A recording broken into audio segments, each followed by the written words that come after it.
So good morning, everyone. I was asked to wake you up, so I hope that will work well. Thank you very much for the invitation, first of all. It's always a pleasure to work with IISD, and Deloitte is proud to be associated with this event. One thing I guess I would like to mention as a starting point is that since I have left the public sector to join the private sector, I haven't seen an area which is moving as fast as corporate responsibility. I mean, I have been with Deloitte for 3 years now, and the way that things are evolving in the private sector, and I will let Scott talk about how things are evolving in the public sector, it's really amazing. And you can no longer ignore what is sustainability all about and what is a corporate responsibility. But for today, I will go back to somehow my previous life and talk about accountability and measurement. I've learned through my job as commissioner how important that is. And I do believe that it's still very important. And if there is one similarity for sure between the private sector and the public sector is that in both cases, measurement is always the poor cousin. And I have seen that in the private sector is not that much different. So really, why bother, and that's the title of my presentation, is because companies are now at risk. And they are at risk if they don't do anything, and on top of that, they are at risk if they don't do the right thing and the thing right. So because of that, there's no silver bullet, there's no magic recipe. You have to measure and adjust as you go. So the success of any business and any organization, and that will apply also for the government, requires corporate responsibility to be demonstrated. And this is all about demonstrating what you are doing. So essentially today, you cannot claim to be successful, a successful organization without demonstrating that you are a good corporate citizen. And corporate responsibility with that respect cannot be established without accountability. And of course, accountability in itself has to be based on measurement, and we heard a lot about that yesterday. So with this premise in mind, the objective of my presentation today is to delve into some of the reasons why organization, and I will mostly focus on the private sector and public company mostly, but you will see that there's also a link with private company, should bother about measuring their corporate responsibility, performance, and consequently demonstrate accountability. And I will talk a little bit about how organizations should think their approach to demonstrate accountability. So what is driving companies to act? And you will certainly remember that there was a time not that long ago where, companies were essentially held accountable to their shareholder, but things have changed, and now they have to deal with a lot of stakeholders. And for many of them, it's almost a nightmare, but it's certainly very difficult to make sure that they address everybody's requirement or expectation. They have, on the one hand, to deal with a lot of stakeholders, and I will get back to some of them. And also, the same way that shareholders require return on investment to be measured, stakeholders on their side, in the large sense, require companies to progress along several key sustainability issues that you have on the right side of the screen. So if we take just, for example, and I was just thinking of Sobeys as I was getting prepared for this morning. When we talk about stakeholders, we're talking about whom? We're talking first about their clients and their customers. We are also talking about their suppliers. If you think for a second of Walmart as an example, Walmart is driving the entire supply chain by asking suppliers to become part of their own a journey towards sustainability. So suppliers are a key stakeholder. Employees. I mean, you always have to think that employee is your ambassador in many respects. So you have to look at what your employees are looking for. Shareholders, media, I mean, you have the list. And on the other end, you have to think in terms of what is material, what is meaningful for you as a company in terms of sustainability issue. This is not a one-size-fits-all, but at the same time, it's not a kind of pick-and-choose exercise. You have to go through all these issues and see what is significant for you, and based on that, decide on what you will pay attention to. And I don't know if some of you have had that kind of a thought, but each time I go to the grocery store now and in many other places, I always ask myself, what do they do with that 5 cents that they are asking me to pay for the bag? And when we think in terms of accountability, I'm expecting as a consumer, if I'm asked to give 5 cents, somehow somebody will tell me where this money goes and what they do with it, and if what they say they are doing with it, they can show me. So here again, it's the probably the auditor that is coming back. But for me, measurement, accountability, and reporting toward progress and commitments, this is a component of what it means, and this 5 cents is always the example for me. And that brings us to disclosure on sustainability performance as an essential impact of demonstrating accountability. And here again, you have more and more pressure coming from everywhere on the regulatory side. Greg, yesterday from Environment Canada, was talking about what the federal government is asked to do through the federal strategy, and we have the same thing in Quebec. I mean, we have a carbon copy of the federal regulations, so now in the province, departments and agencies have to come with an action plan. And you may ask, what is the link between what's going on at the provincial level and what it means for company? But for example, in Quebec, all the departments have come with a green procurement policy, kind of, or sustainable procurement policy. But that has a real impact on companies who are provider of goods and services, because now they will have to adjust. And if, for example, the government is asking for FSC certified paper and you're not a provider of that paper, but you are in trouble because you won't be able anymore to sell your goods to the government. So the regulation on the one hand is putting a lot of pressure. Pressure from investors. I don't have to go into detail. Hazel yesterday talked a lot about carbon disclosure project, responsible social investment, and so on. Stakeholder expectation. I mean, you hear day after day what people are asking in terms of being a good corporate citizen. They are looking for green products. And standards and guidelines mostly related to disclosure of information. I mean, we talked about GRI. These are other form of also assessment and audit. So you know these things better than me. But here, this is more to illustrate where the pressure is coming from. And as you can see, I mean, it's coming from everywhere. So we can identify a few critical factors regarding building sustainability and shareholder trust.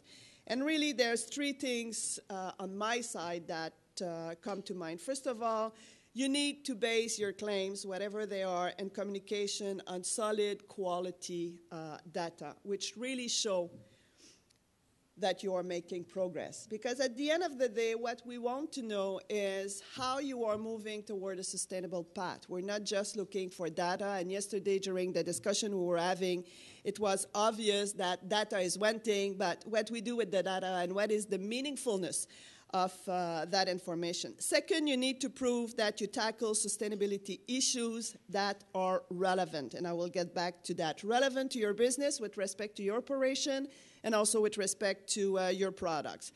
I mean, when you have a mining company talking about their progress in recycling paper, I mean, hello, this is not your issue, really the most meaningful one that you have to look at. And we still have many and plenty of those examples.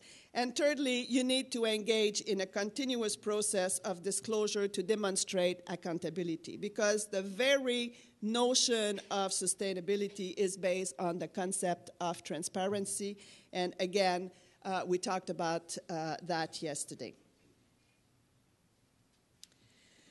So building credibility through quality of information is another important thing. You all know the 7 sins of greenwashing, but one thing that we often underestimate, or we think that it's not, a real sin, is factual data.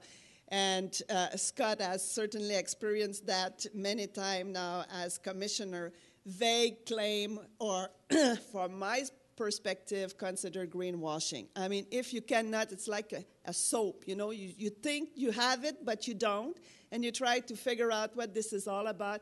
You have to be clear, and you have to make sure that something can be verified. Otherwise, there's no way that you can yourself, for your own interest, measure progress and report progress to others. So how we do that, it's through internal controls and internal audit. And yesterday, I made that comment about the importance of internal audit.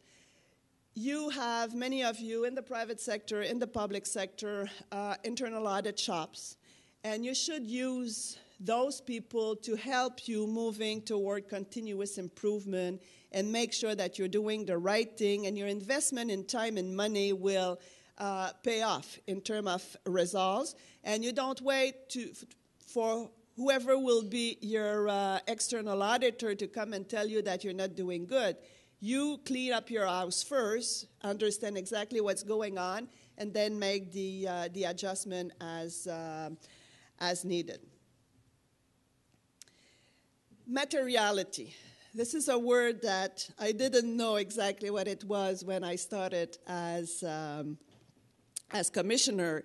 And in the private sector, they get it much more rapidly. Materiality is what is meaningful. So my example, again, of this mining industry talking about, moving toward a sustainable path because they have invited a guru of sustainability to talk to their people for 1 hour. It's nice. It's part of, awareness. But at the end of the day, you have to look at what is your core business and make sure that these are the issues that you tackle. How do you do that? First of all, you have to take into account that it's not only about you. So you, for yourself, as a member of a company, you will look with your staff at what you consider being material. So what is significant for your organization.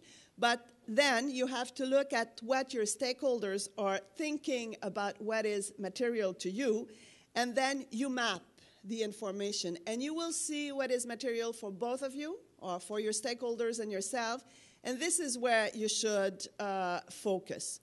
And it's always interesting. I haven't seen any example where there was not a disconnect between how stakeholders see your issues, or what is material to your organization, and the assessment that you are doing internally. Usually you have a very high opinion of yourself, and you think that you know exactly what is critical. But when you look at what others are saying about you, sometimes you discover that there's a couple of things that maybe you should put on your radar screen. So it's very important to get the information from your stakeholder, and you do that through a consultation process, and also do an internal assessment on how you see yourself. And then the big picture will tell you what is material. The other thing which is becoming more and more important is to put whatever you measure into context. And the bottom of the slide here really showed you what it means. In how many reports, sustainability reports, we see data related to water consumption? Water consumption on its own doesn't mean much. If you are in an environment where there's water shortage, then it becomes much more relevant to see your water usage compared to the environment. And the best example to me that comes to mind is in the oil sand. I mean, if every single company measure its water consumption and come with a number, doesn't mean much. You at best can compare how good companies are among themselves in water consumption. But if you look at the broad picture and what it means for the environment, when you know that you rely on one river to water access, then it changes totally the perspective. And talking about sustainability is putting things into perspective and have an analysis and a good understanding of what this is all about. So what you see here is really becoming the leading edge approach with respect to measuring progress towards sustainability, and we will see that happening more and more, but still, as we speak, it's still very rare that we see that in report. We often talk about the reporting process per se, so we talk about the sustainability report and how companies communicate. There are many ways. Yesterday we heard about GRI in one of the workshops. We have to always remember that GRI is a reporting framework, and the report itself is not the outcome. Is one way to communicate. We have to make sure that behind the report there is a strategy, there is an analysis and good foundation with respect to information, and what you will report is in the report, but you have to make sure that you know what you're trying to achieve in terms of your sustainability agenda, and this is part of the story. Unfortunately, in reports we find way too much information now. It reminds me the beginning of my career when I was in the area of impact assessment. At the beginning, we were saying that the impact assessment report were too thin. And then companies started to swamp with information, and some of you will remember that we were having like impact studies that thick, and we couldn't find the information. It's a little bit the same thing now that is happening with the reporting process. You have this huge amount of information. I mean, I know for a company, 10,000 pages on the web just to dig information related to what's going on in one facilities and this and that. At the end of the day, what we want to know what is your path towards sustainability, what is your story, and what are you trying to achieve and how you're getting there. That's the basic of what we are looking for. The reporting process has to be thought through and re-engineered in some way so that we can have good information, which is meaningful to us again. Talking about measurement and accountability, one of the key drivers, especially in the area of consumer goods, is really the labeling that is occurring on products, which means that to be able to have the environmental footprint of your product, you will have to have very good information. And through the life cycle analysis thinking, you are able to get that information. And the real drivers here are Tesco in Europe, which is a little bit the equivalent of Walmart, and they are the one pushing to have the environmental footprint as a label on the goods. And just to give you an example, as we speak, Tesco has already 100 products which are carbon labeled. In their case, they're talking about carbon footprint. Walmart talks about the environmental footprint. And they are targeting 70,000 products. So this is happening as we speak, and it's going fast. And it's coming here in Canada and North America very rapidly. How do when we see what's going on, and we know that we have to measure and report, I mean, you need within the company what I call the basic 101 strategic process. So you go through this exercise, and at the end of it, and only at the end of it, then you report. But it means that you have to have good good information, good understanding of your processes, and you can respond. And I will rapidly finish on what I think is the most important thing to remember. Moving towards sustainability is really not a cost. It shouldn't be seen as an irritant, as it was when we were doing impact assessment studies at the time. It has to be seen really as an opportunity, and it has to be seen also as a way to manage your risks. Because it's clear that if your reputation is at risk, and for example, if you don't have a green product to offer and all your competitors have one, and you have to put yourself in a position where you can show that your product has green attribute, I will say that you are starting to get on the side of the dinosaur, and you will probably become a species at risk. Because there's no future for you as a business. But you have to be strong. You have to be able to demonstrate that. So that will fall under the category of protecting value and getting your social license to operate. And when you think of a country like ours in the very strong in the resource sector, getting your license to operate is very important. But on top of that, you have to have your license to grow. And the license to grow will come through innovation, will come through the ways that you can distinguish yourself, that you can get a competitive advantage, and you cannot lie. You can think of examples. I mean, Lululemon was a good example. You have to be very strong in what you claim when you present yourself with green attributes, whatever that is. Because we have reached a point where what you say in terms of non-financial information, what you convey publicly in terms of information, will come and hunt you if you're not telling the truth. And we know, as we look in Europe, that non-financial information soon will be third-party verified as your financial statement in a company are verified.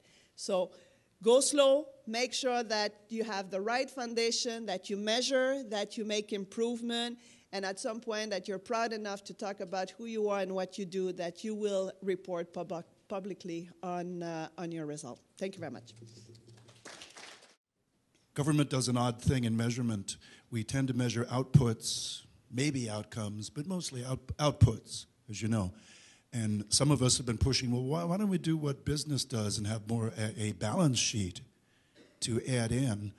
And eyes glaze over at that point. What do you mean, balance sheet for government or for the whole economy is really what we mean.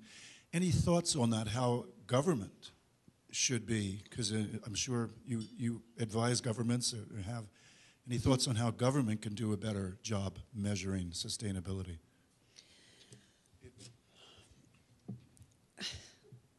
Scott will be in a better position than I am to answer that. But let me just give you my perspective with respect to what's going on in Quebec, okay?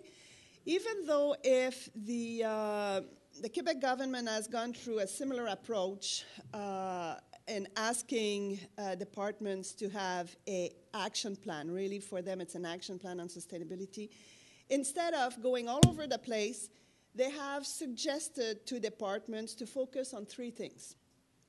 These three things are the following. Develop a green procurement policy or responsible procurement policy. Second, make sure that you put in place a training program. And third, make sure that you find new ways of helping the regions to develop. So they were asked to focus on these three things. As we speak, and jury's still out, as we speak, they haven't defined the indicators on how they will measure, but they go step by step. And now they are in the process of looking at key indicators. My own experience, no matter if it's in the private or the public sector, is that we try to cover too broad, and we want to have everything taken into account, too many indicators. And for companies, one of their struggle is when they have decided to go, let's see, with 25 indicators, they haven't thought how much effort, human resources, money to be able to monitor, and at some point they give up or they just drop some indicators because it's too cumbersome. I used to say small is beautiful. Start with 2, 3, 4 indicators, and this is my advice to my own clients in the private sector. Pick 4 meaningful ones.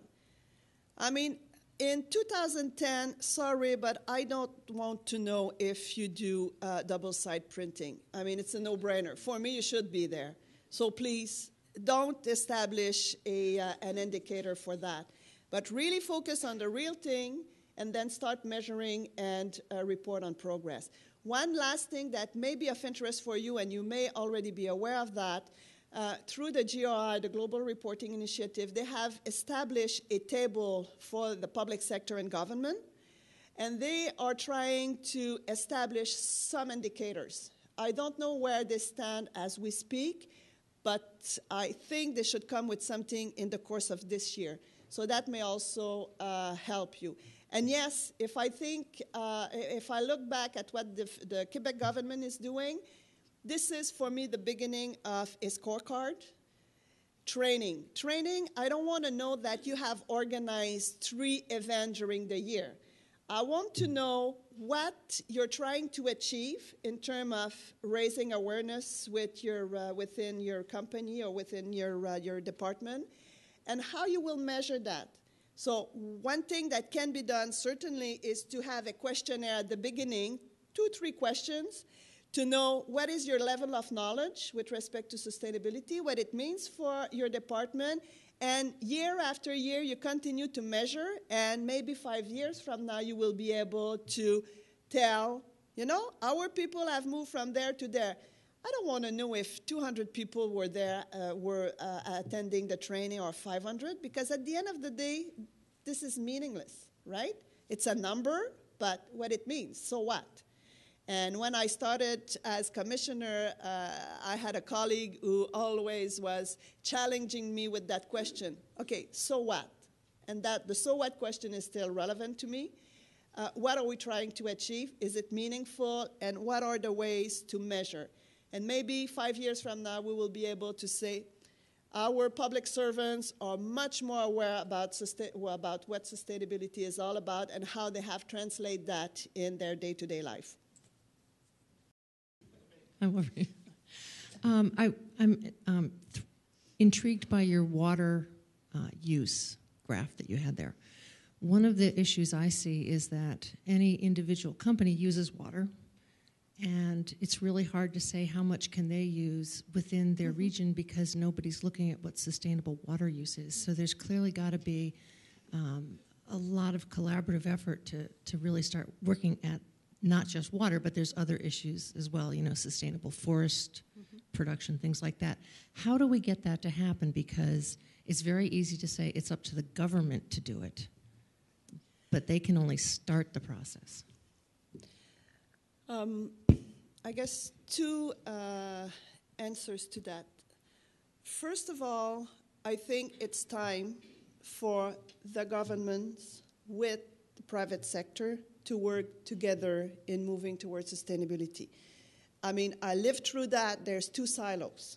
I haven't heard about anybody having tried to get all these people around the same table and address, sustainability and measurement and reporting on all these things. So that's step number 1.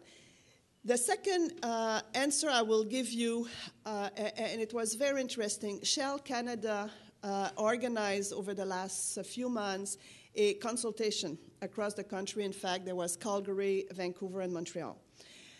And they had the best experts around the table, and every single individual made the same comment. There's no way that you will become, as a company, a sustainable company, if you don't address the oil sand problem as an industry. And that was in part to address this issue of water consumption, biodiversity. I mean, there's so many issues that we can look, air quality. I mean, you cannot just look at yourself like if you were in your own world. I mean, you have neighbors, you have other companies, and all together you have an impact. And it's amazing to see many years later where the concept of cumulative impact has gone. I mean, we no longer talk about that, but it should come back because it's part of sustainability, obviously. I was interested in you had a number of kind of principles up there, materiality, relevance, and everything. And one thing that's always kind of part of that, particularly from a kind of auditing background, is the concept of completeness. And sometimes that gets left off the table when we're looking at some of these big issues. And there's always an assumption that it's a kind of bicameral kind of a relationship between shareholders on one hand and all the great unwashed stakeholders outside, but that all the stakeholders want the same thing. In the example, for example, you mentioned Tesco and the food miles. A colleague I work quite closely with in Germany on fair trade, for example, there's been a quite controversial issue in Europe where you're looking at food miles versus poverty alleviation issues, where particularly when it relates to trade there. And I'm just wondering, how do you square that in some of these examples where there's an assumption that sustainability means one thing, and how are we kind of dealing with that? The best way to make sure that it's not one thing is to, on that slide that I had where you had all the sustainability issue, that you look at them one by one. And you have to ask yourself every time what it means for my organization. And then make sure that you cover it all. And if it's not relevant to you, you have to explain why it is not and why you took that off the table. So at least people can get back to you and tell you, maybe you haven't looked at the issue properly. And when I'm saying that is not a kind of menu à la carte where you pick and choose. You have to go through everything and do the exercise to ask yourself, is that meaningful to us? And cover it. A good example of that, and Laszlo, if I may just take one more minute on this one, is when we started to look at sustainability in the pulp and paper industry. They were all focusing on FSC certification.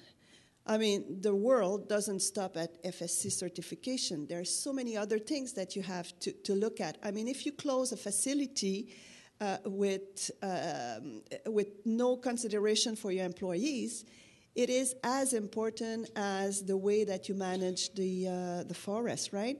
So you cannot decide that this is good for me and this is not good for me. It's a different way to behave, and it's a new business model to move towards sustainability, making sure that, right, you can make money, but at the same time, I mean, you can no longer get the legitimacy to make money regardless of environment and social development. So you have to think outside the box and think differently. And for me, completeness is all about that, and it's all about sustainability. Making sure that you look at everything and then do the good assessment to see what is relevant to you and to your stakeholders. And I will say that investors are still important, shareholders are still important, but what I see in the private sector is that all stakeholders are equal and are all important.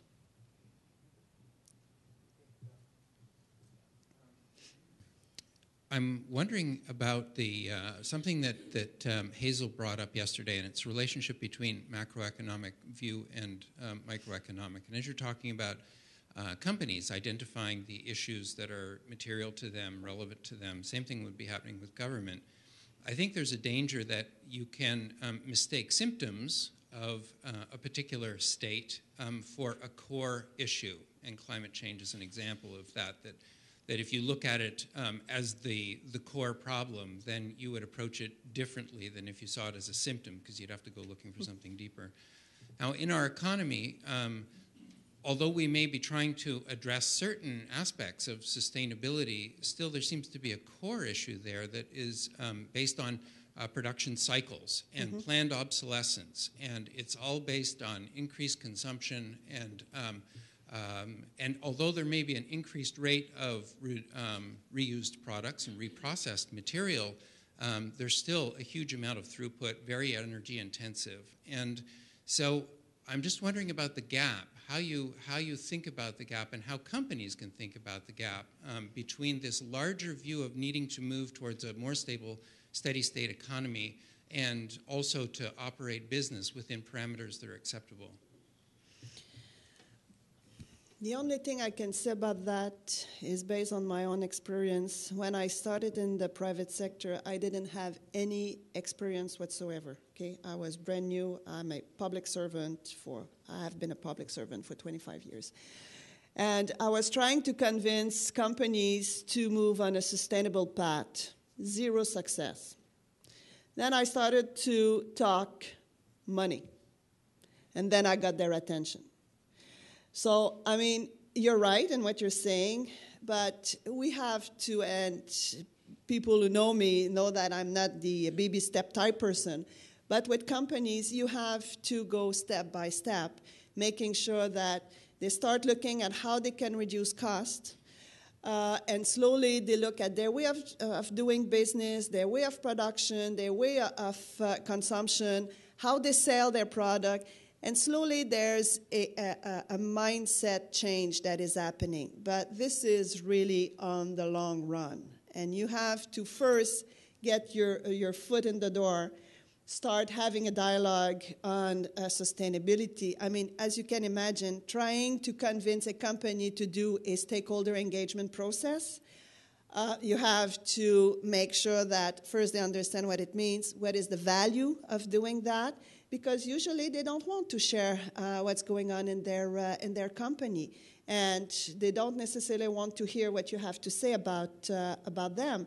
So I mean, it's a long process. It's not only about decoupling the environment and the economy or the energy consumption and the good production. It's really to start moving people to understand that we have to change our way of doing business. It is as simple as that, but God, it takes time to get there. And my kids will probably continue my own battle on this front, and their children. I mean, but we're going there. And as I mentioned earlier, I'm amazed to see how things are moving fast and in the right direction in the private sector.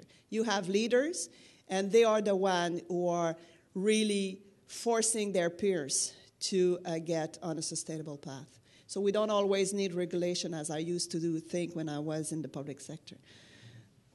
Okay, very last question. This will be a very brief one. You highlighted very well the problem of the size of the sustainability reports, that reports are becoming larger, more and more indicators. My question is financial reporting. We have centuries of history in financial reporting, and financial reporting is becoming more complex and longer, especially for companies that are public listed. So my question is how to make sustainability reporting simpler and short, considering that in sustainability reporting you have far more stakeholders, far more audiences, far more issues to address. So how to make it short? If you come to my workshop this afternoon, I'll talk about that a little bit. I have an example which I think is one of the best examples that we can look at in terms of reporting. A component of the answer is that I think we have to go by team now and pick a team every 2 years and talk about what you're trying to achieve. For example, if you were to, let's say you're Shell, and 2 years from now you would like to report on biodiversity. So in the meantime, you initiate new projects, new program, work with others, build partnership, get stakeholder engagement on this particular topic, and then report on it and move on with something else, but making sure that on these different issues, you start building the foundation of something which is meaningful. That's the way I see it myself. It's not really happening as we speak. I have seen a couple of examples in Europe, But certainly we have to rethink those reports, because I read those reports before I go to sleep, and let me tell you, I don't have any sleeping problem. So, but I have to read them. Most of them are boring, like you can't imagine, but many are becoming really a story. And it can be very exciting to read the story of a company moving towards sustainability. I mean, one of the best examples for those of you who would like to read the little story about Toyota. I mean, these days they are not happy campers, but still, I mean, this is a very interesting story to read. How a company has moved towards sustainability 20 years ago. So this is what I'm looking when I read a sustainability report, and I want to know what you are doing, which is different, and make me proud of, being one way or the other related to that company. So we'll talk about that a little bit more this afternoon. So thank you very much for your time.